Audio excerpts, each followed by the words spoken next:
What's up everyone, John Rettinger from Techno Buffalo here. The holidays are quickly approaching, and one of the items that are perhaps high on your list of things you want to receive or maybe you want to give to someone is a new smartphone. But there are a ton of choices out there, and it makes it hard to pick the best one for you. So in an effort to make that easier, I'm going to run through the top 3 smartphones on each of the 4 major US carriers. Let's get started.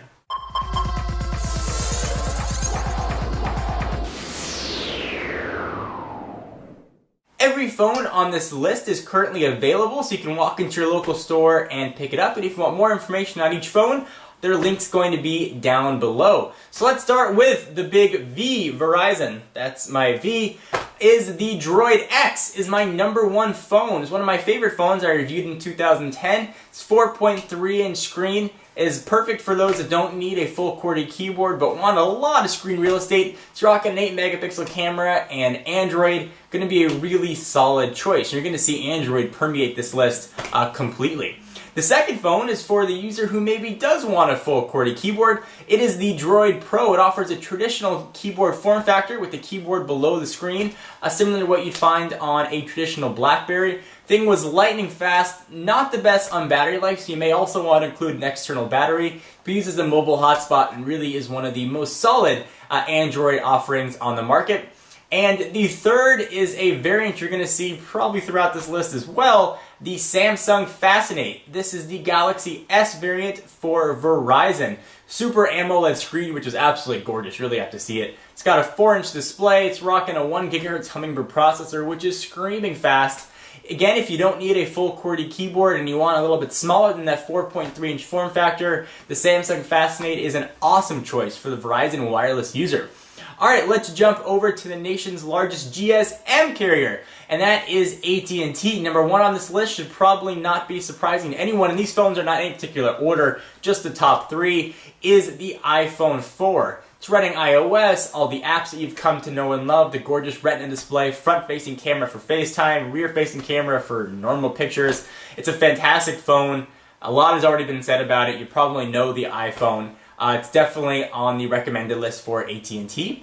#2 is the Samsung Focus. It is a Windows Phone 7. It's got that same gorgeous Super AMOLED screen on the Galaxy S series of devices. It's got a 4-inch display, 5-megapixel camera. I really like Windows Phone 7. It was actually one of my biggest surprises of 2010. The live tiles really do add additional functionality to the phone. You have to sort of dig through menus to get your information. And it's only going to get better as new updates get pushed out. So the Samsung Focus is the #2 phone I recommend to give or receive for AT&T. And the third is a Galaxy S variant. This is the Samsung Captivate. Similar to the Fascinate for Verizon, it's got that gorgeous 4-inch Super AMOLED display, Hummingbird processor, and again, very, very, very quick.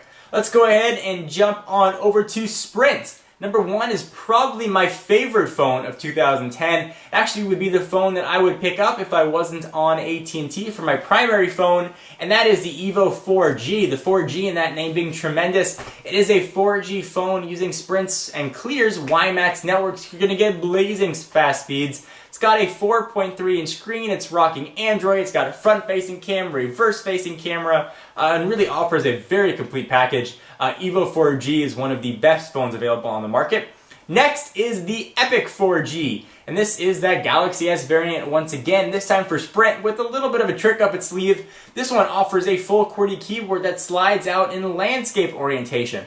I wasn't the biggest fan of the keyboard, but if you do want that full tactile feel of a phone, actually a real keyboard on a phone, the Epic 4G is going to be a great choice, and you are going to get that 4G speeds and all the rest of the awesome Galaxy S stuff, including the Super AMOLED display.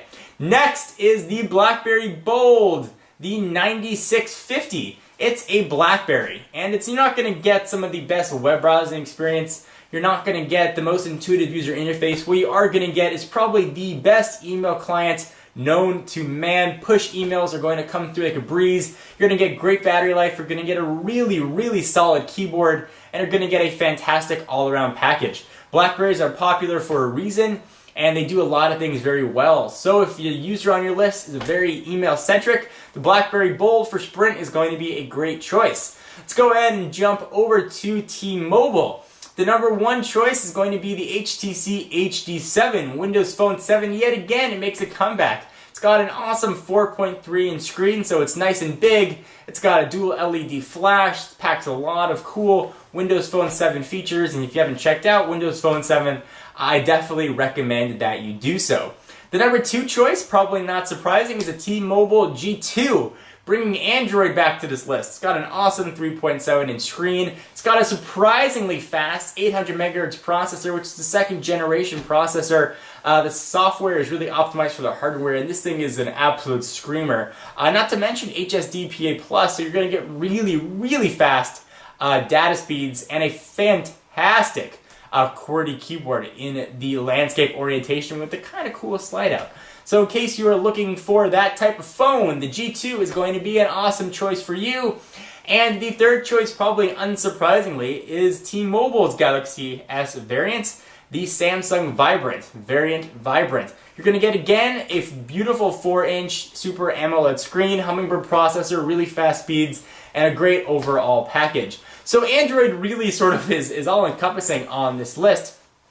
Do you guys think I left anything out? Is there sort of a phone that you think definitely belongs on the top 3 recommended list? In case you are looking for a phone for anyone, I hope that these recommendations really help you guys. Anyway, I'm John Rettinger from Techno Buffalo, and I'm going to see you in the next video. Bye-bye. And one of the items that perhaps are high on your list to get, or perhaps high to give out, are a